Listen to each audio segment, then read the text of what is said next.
Je suis kinésiologue de formation et puis j'ai fait ma formation de cycle supérieur en réadaptation cardiaque au départ, puis ensuite en réadaptation pulmonaire.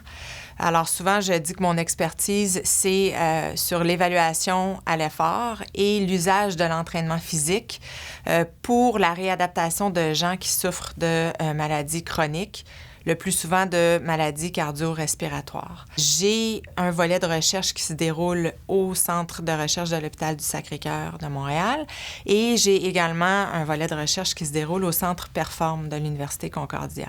Alors, je travaille avec 2 collègues, un chercheur en sommeil, médecin, neurologue, qui s'intéresse à l'insomnie et à toute l'architecture du sommeil en général, et un psychologue clinicien, chercheur également en sommeil, qui, lui, s'intéresse au rôle de la thérapie cognitivo-comportementale pour le traitement de l'insomnie. Ils se sont rendus compte dans leurs travaux qu'il y avait un groupe de gens chez qui les traitements standards n'étaient pas vraiment efficaces.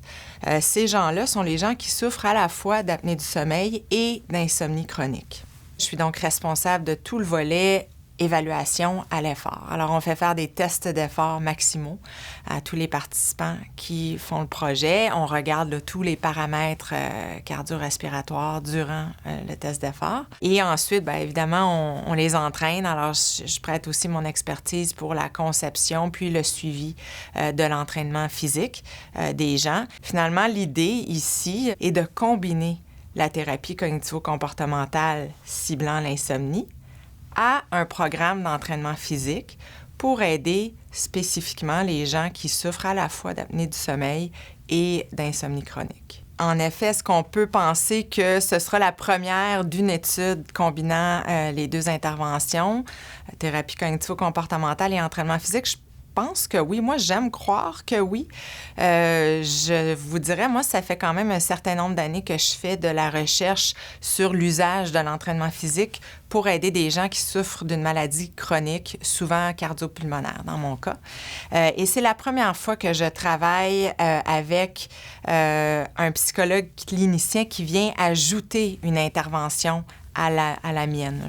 Où vont nous mener ces recherches? En fait, moi, j'ai toujours dit en recherche, on commence avec généralement 2-3 questions de recherche claires dans une étude et on pense qu'on va finir avec 2-3 réponses, mais en fait, généralement, on sort d'une étude avec 10 nouvelles questions de recherche. C'est dur pour moi de dire aujourd'hui ce sur quoi va déboucher cette étude-là, par exemple. Je n'aurais jamais pensé faire cette étude-ci il y a 10 ans. Par exemple. Alors, je me garde toujours une réserve quand on me demande mes prédictions à long terme parce que je pense que c'est ce que j'aime aussi de ne pas pouvoir savoir ce qui nous pend au bout du nez. C'est la beauté de la recherche. Donc, il va s'ouvrir toutes sortes de nouvelles questions à mesure qu'on va avancer dans ce projet-là.